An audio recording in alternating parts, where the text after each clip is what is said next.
Hi Year 4, welcome back to Thursday's Slor Lesson, reading from Beasts of Olympus, Beastkeeper by Lucy Coates. Yesterday in the story we looked at the fact that Pan is going to be taken away from his hometown by his father, who he's never met before. He doesn't really know how to talk to him and he's wondering what is going to happen to him. Thank you if you sent through your work yesterday. It was really interesting seeing your thoughts about how Pan and his mother were feeling about the whole situation. Like I've been saying in the last couple of videos, it would be a good idea to get Thursday's questions up in front of you as we read through the story so that you know the kind of thing that you're looking out for when we read. So let's get into the next part of chapter 1.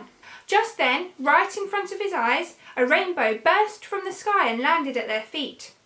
"Hop on, son," said Pan. "Hold tight to me.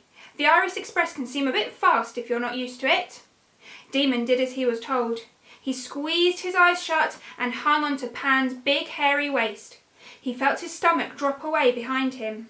There was a loud whooshing sound and a strong smell of flowers. "Wild roses," he thought, sniffing cautiously. He opened one eye a crack and looked down. Then he wished he hadn't.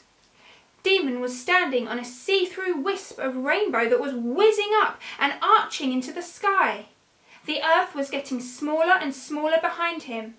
The whole of Greece was laid out below like a wiggly green and amber hand in a dark purple pool of sea.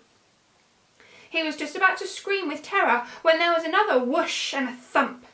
They burst through a misty barrier and landed. Demon felt the shock of it vibrate right through the soles of his feet. He lost his grip on his dad and fell, bump, on his bottom. "Here we are," said Pan, picking Demon up and dusting him off. He strode down off the rainbow towards some shining white temples.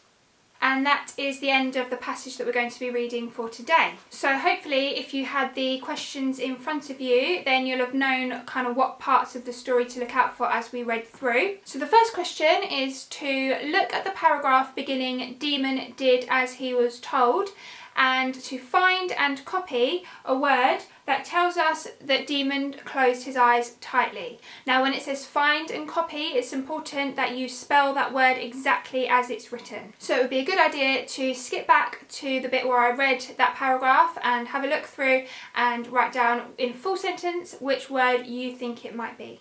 Question 2 is another quote from the book, and that's that he felt his stomach drop away behind him. And it's asking you how this sentence helps us, the reader, to understand how Demon is feeling. So it might help you to read around that quote once you've found it and think about what's happening to Demon and how he might be feeling about the whole thing. And the last question for today contains another quote, and that is, "The whole of Greece was laid out below like a wiggly green and amber hand in a dark purple pool of sea." Now that's quite a long simile, but the question's asking you why you think the author has used this particular simile. So again, it might be worth reading around what's happening and why you think that simile was the most appropriate for the author to use. That's all for today's lesson. As always, we'd love to hear from you and see some of your work either on the Year 4 email address or your individual class email addresses, and I shall see you in tomorrow's lesson. Thanks for watching. Bye.